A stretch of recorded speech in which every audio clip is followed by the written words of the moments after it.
Ficou vermelho aqui. Bom, então, boa noite a todos. Sejam todos bem-vindos aí à casa, neste início de 2021, para nós falarmos um pouco sobre uma passagem que está no Evangelho segundo o Espiritismo, no Novo Testamento, que vai falar sobre a segunda carta aos Coríntios, através do Paulo, que nos traz uma mensagem. E essa mensagem está no livro Fonte Viva, que ela traz Quando há Luz. E daí a luz? Desculpa. Vai ter que ficar com a mamãe lá.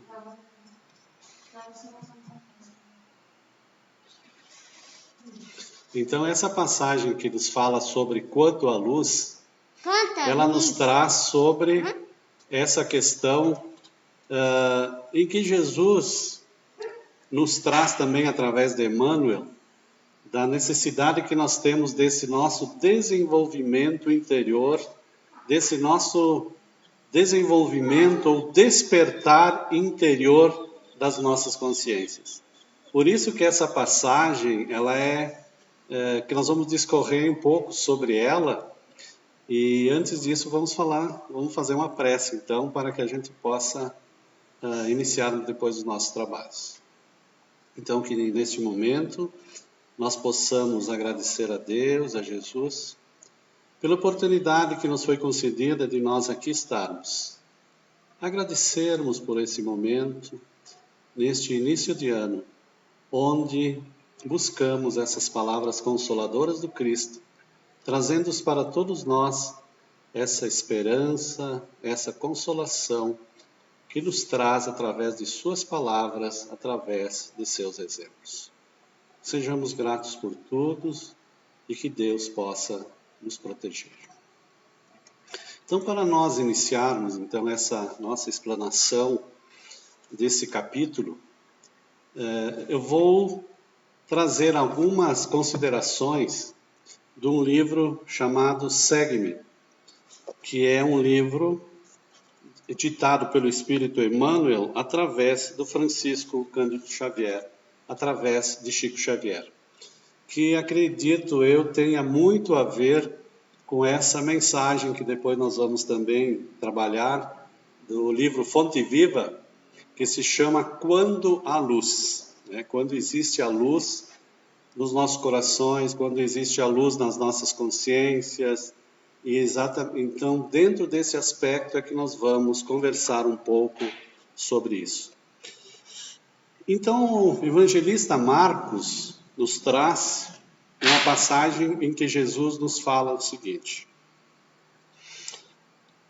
e passando, imaginemos Jesus na época, passando ali próximo ao mar da Galileia, onde existiam muitos pescadores, e Jesus chega até aquelas pessoas, ela chega até aqueles pescadores que ali estão trazendo aquela sua nova mensagem, que é o Evangelho, as suas questões novas que nos traz, e ele vai nos dizer o seguinte: e passando Jesus, viu Levi, filho de Alfeu, e disse-lhe: segue-me.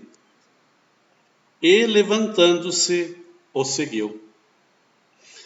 Nós vamos trabalhar um pouco também sobre essa questão do levantar e seguir. Por isso que mais adiante, o Emmanuel nos traz e discorre sobre a continuação desta busca por seguidores, ou busca de alguém que lhe auxiliasse também na sua divulgação da Boa Nova, que é o Evangelho. E aí, então é interessante notar que por todos os lugares onde Jesus passou, ele deixou um sinal. E nesses locais também houve sempre uma grande movimentação de pessoas, no que se referia ao ato de levantar e seguir.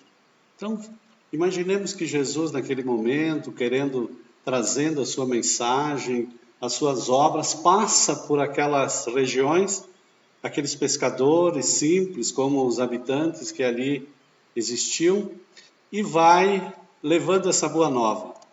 E muitos deles largavam tudo e seguiam Jesus. Por isso que ele fala, então, que muitos acabaram seguindo Jesus. Como ele vai dizer nessa passagem que Emmanuel nos traz.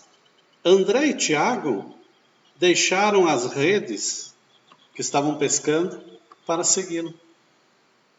A mesma forma, quando falou com Mateus, o Levi, que era cobrador de impostos, que estava lá arrecadando dinheiro da população, que também já existia essa cobrança de impostos, Jesus chega e convida Mateus para segui-lo. E Mateus larga daquele seu trabalho naquele momento e segue Jesus. Nós vamos ver mais adiante que quando Jesus chegava e tinham muitos paralíticos, os paralíticos que acabavam retornando e possuindo essa saúde física que eles tanto queriam, eles também seguiam Jesus. Acompanhavam depois dessas suas curas, não era simplesmente que se curassem, mas também continuavam. Por isso que diz, levanta-te e segue. Então se levantavam, passavam daquele momento em que estavam naquela situação, esses paralíticos que adquiriam a saúde, e seguiam Jesus. Nós vamos ver também um fato que é muito marcante para todos nós, que é o fato de Paulo, chamado São Paulo, Paulo, também alguns chamam de apóstolo, que na realidade não era um apóstolo, não era um dos 12. Então Paulo, ele antes de se tornar Paulo, era Saulo, era um doutor da lei, que inclusive era perseguidor dos cristãos. O que acontece com Paulo? Paulo está indo a Damasco numa comitiva e a cavalo, e naquele momento ele tem aquela passagem, aquela imagem que Jesus aparece à sua frente e ele cai e fica cego. O que acontece com Paulo? Paulo pergunta, o que queres que agora eu faça, né? E Jesus pede a ele, vá até a porta de Damasco, que você vai encontrar um ancião, e ele vai te dar todas as diretrizes que você necessita. Imediatamente, Paulo se modifica de perseguidor, ele passa a querer conhecer a doutrina do Cristo, passa a querer aceitar a doutrina cristã, a doutrina, os ensinamentos de Jesus.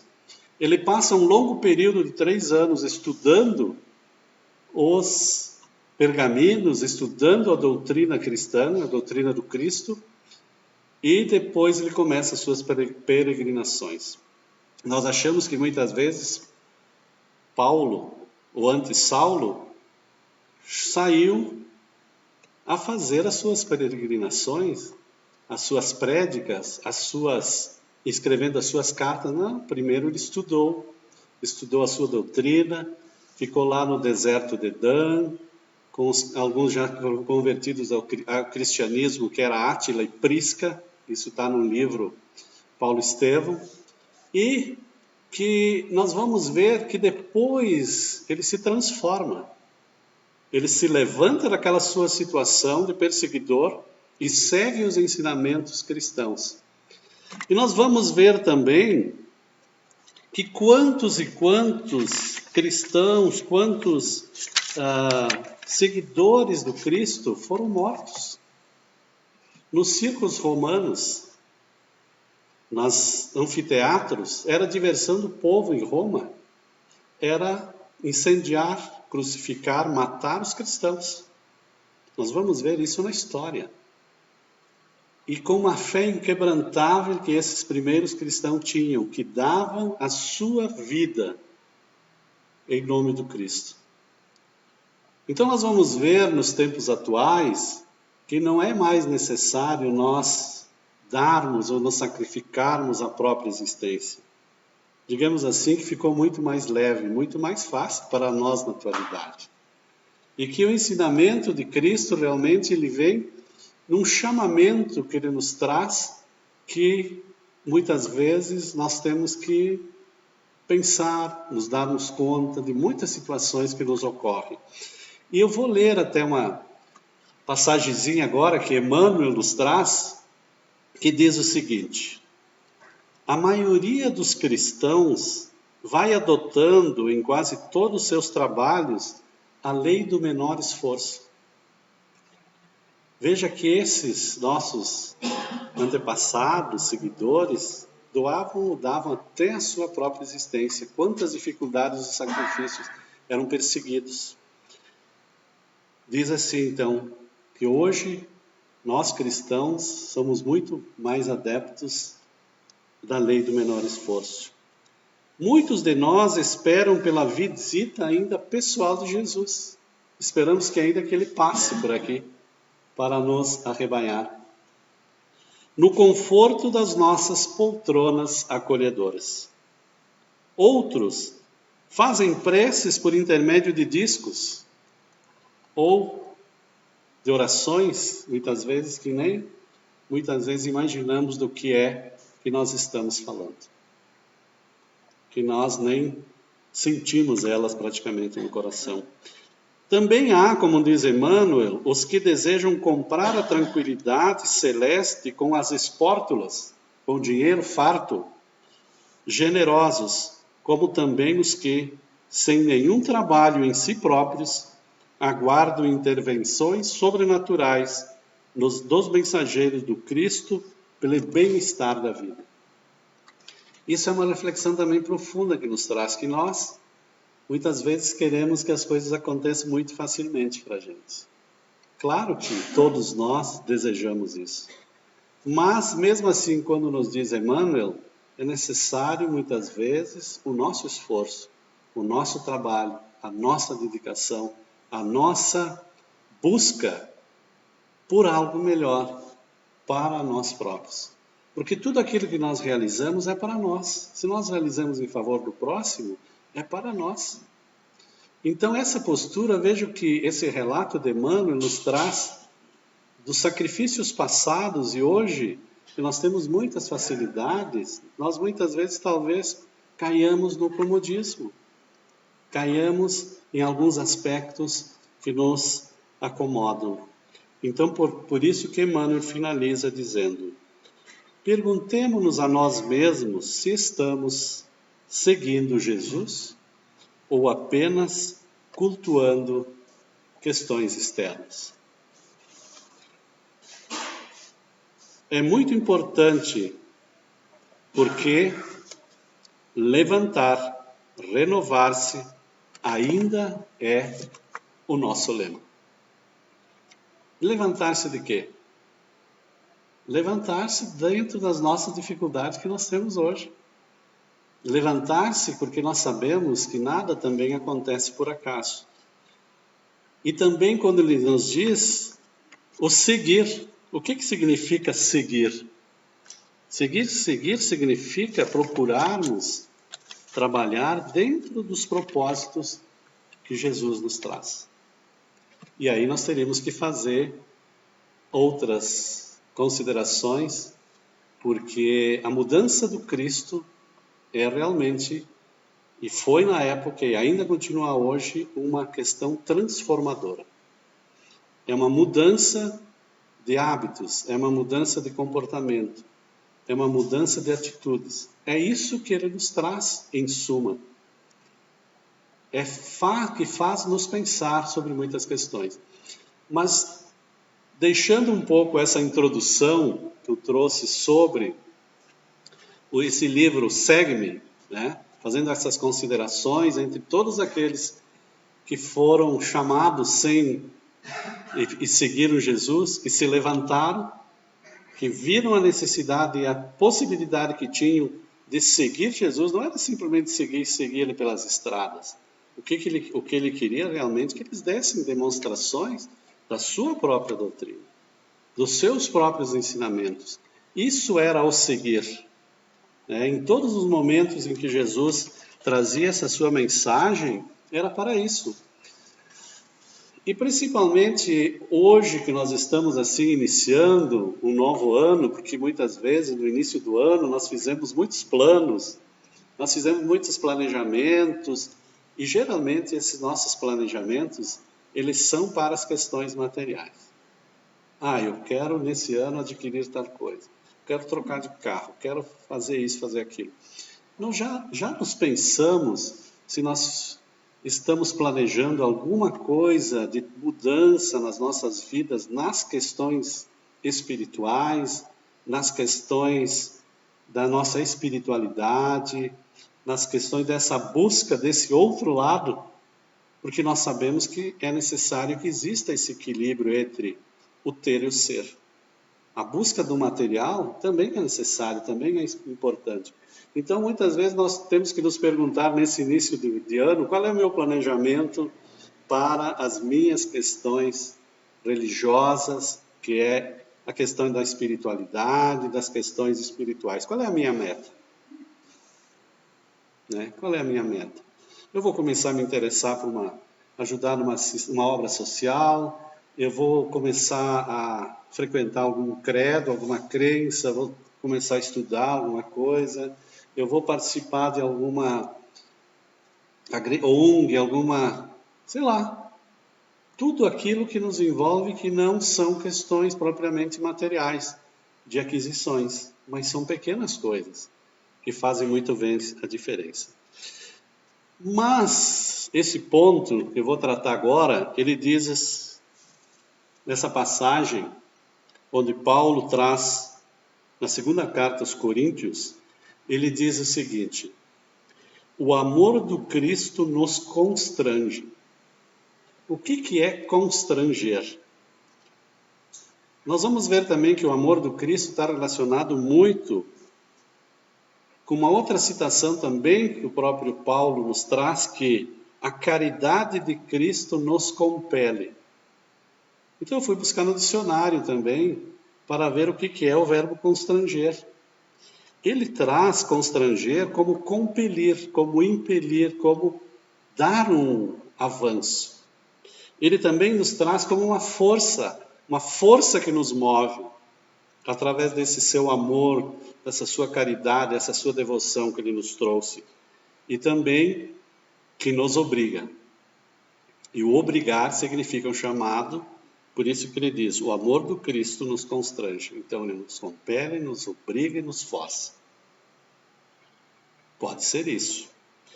Então ele diz, Emmanuel, também agora citando, vai nos falar também que quando Jesus encontra santuário no coração de um homem, modifica-se-lhe a marcha inteiramente.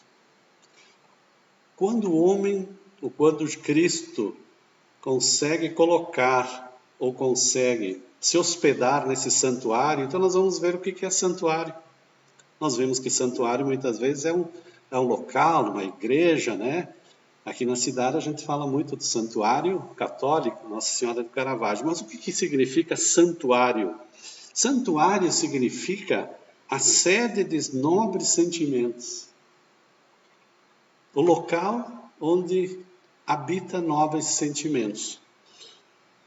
É um asilo sagrado. É o que é mais íntimo. Então, ele nos toca no sentimento. Então, por isso que ele diz que quando Jesus encontra e toca esse sentimento, o homem em si se transforma intimamente, inteiramente. Por isso que o despertar. Por isso que o tema que ele traz é quando existe a luz, quando existe essa claridade interior em nós.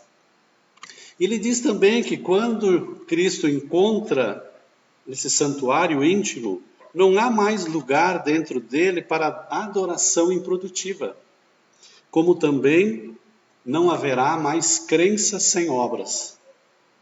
Por isso que o Paulo apóstolo nos diz, fé sem obras é inoperante, é fé. Eu posso ter muita fé, mas não fazer nada. Nem por mim, nem pelos outros. Então, por isso que ele diz que a fé é inoperante. Por isso que ele continua, né? Algo de indefinível na terrestre linguagem transtorna-lhe o espírito, quando ele encontra isso no nosso sentimento. E o transtornar significa fazer mudar. Quando ele nos toca, ele nos faz mudar. Por isso que nós vemos assim muitos cristãos e muitos que quando conhecem, quando se dedicam a determinadas coisas, aí nós vamos ver N personagens que estavam numa atitude X e se transformaram numa outra atitude, porque enxergaram e viram a necessidade de se mudar. E às vezes é esse tocar no santuário, é tocar nesse sentimento, né? Renova-se-lhe nesse homem toda a conceituação da existência. A transforma. Será que hoje nós, se Jesus aqui estivesse passando e convidando assim, Hermes, vamos lá, vamos seguir, deixa o teu trabalho de lado. Será que nós faríamos igual os apóstolos fizeram? É uma pergunta que nós temos que nos fazer. Mas talvez o significado seja um pouco diferente. Eram tempos diferentes? Sim, eram tempos diferentes. Mas o que é essa seguir? O que é o segue-me, né? Essa mudança realmente de fazer mudar, né? Também ele nos diz que o que ontem, quem é tocado por isso, o que ontem era prazer, hoje é um ídolo quebrado. Porque muito nós nos preocupamos hoje com as questões do prazer, do gozo, do material, todas essas coisas que muitas vezes nos inibem o nosso progresso espiritual. E aquilo que nós falávamos da preocupação que nós temos sobre diferentes coisas. Ele continua, Emmanuel. O que representava a meta a atingir antes seu toque, antes dessa luz entrar no íntimo do ser? O que representava a meta a atingir, agora é um roteiro errado que ele deixa ao abandono. Por isso que nós estamos falando mesmo. Mas quando nós chegamos nisso, será que as metas serão as mesmas? Será que aquilo que nós desejávamos tanto, nós vamos continuar ou nós vamos abandonar muitas dessas nossas questões? E Emmanuel dá um toque muito importante também que ele diz: tornamo-nos criaturas fáceis de contentar, mas muito difícil de agradar. Então a gente se contenta, digamos assim, né? Mas nós vamos ter e ser muito exigentes conosco mesmo, porque nós já sabemos o que fazer. Por isso que diz, nós vamos nos contentar, nos agradar, mas nós vamos ser muito exigentes para nos agradarmos a nós mesmos. Ele diz mais, converte-se-lhe a alma num estuário maravilhoso, onde os padecimentos vão ter, buscando arrimo, e por isso sofre a constante pressão das dores alheias. O que é sofrer a pressão das dores alheias? É exatamente ter essa empatia, esse sentimento de caridade, que muitas vezes nos cobra. O ser é cobrado de fazer algo a mais para o semelhante, que é a questão da caridade. O que é a caridade? Benevolência para com todos, indulgência para as imperfeições alheias e o que mais? Perdão das ofensas. Essa é a caridade. A caridade também é aquela de darmos questões materiais, a esmola, o rancho, a roupa, sim. Mas a mais difícil de nós realizarmos é essa, do perdão, da indulgência, né? E de nós sermos bons para com todos, não só com aqueles que é mais fácil ser bom, né? Então veja que quando há luz e quando existe esse toque nos nossos sentimentos, existe uma transformação, como também aconteceu com todos esses seguidores primeiros de Jesus, quantos e quantos outros mártires também que nós conhecemos, né? Insatisfeito, embora resignado, firme na fé, não obstante angustiado, servindo a todos, mas sozinho em si mesmo, segue a estrada fora, impelido por ocultos e indescritíveis aguilhões. Muitas vezes, todos aqueles que seguiram Jesus foram com muitos sacrifícios, foram com muitas dificuldades e muitas vezes sós. Porque quando nós nos diferenciamos, ou quando nós queremos nos diferenciar dessas questões mundanas do nosso dia a dia, muitas vezes nós podemos ficar sós. Porque é muito mais fácil ficar no status quo que muitas vezes nós ficamos. E quantos desses seguidores ou cristãos passaram por isso, por angustiosas, diz assim, angustiados, por indescritíveis aguilhões. Esses são, digamos, os servidores do Cristo. Esse é o tipo de aprendiz que o amor do Cristo constrange na feliz expressão de Paulo. Vergasta-o a luz celeste por dentro, até que abandone as zonas inferiores em definitivo. Nada mais é, resumindo, do que reformar-se interiormente. É deixar aquele homem velho que eu sou para me transformar no novo. E aí nós vamos ver um pouquinho antes esse texto, então, de nos ficarmos angustiados, de termos muitas dores, de ficarmos muitas vezes sós. Mas sós, muitas vezes, como nos vai nos dizer mais adiante, mais felizes. Por isso que diz assim, este que assume, esse que é tocado, esse que já sentiu em si esses ímpetos na sua alma, para o mundo será um inadaptado e um louco. Não é verdade? Né? Para uns será um inadaptado, um louco. Esse cara é louco, cara. Por que vai deixar muitas vezes muitas coisas? Vai fazer o quê? Né? Para Jesus, é o vaso das bênçãos. É aquele com quem ele pode contar. É aquele com quem ele conta para a transformação através da sua doutrina. E diz Emmanuel, a flor é uma linda promessa onde se encontre. É lindo. O fruto maduro, porém, é o alimento para hoje. É o dar frutos. É a fé e as obras. E para terminarmos,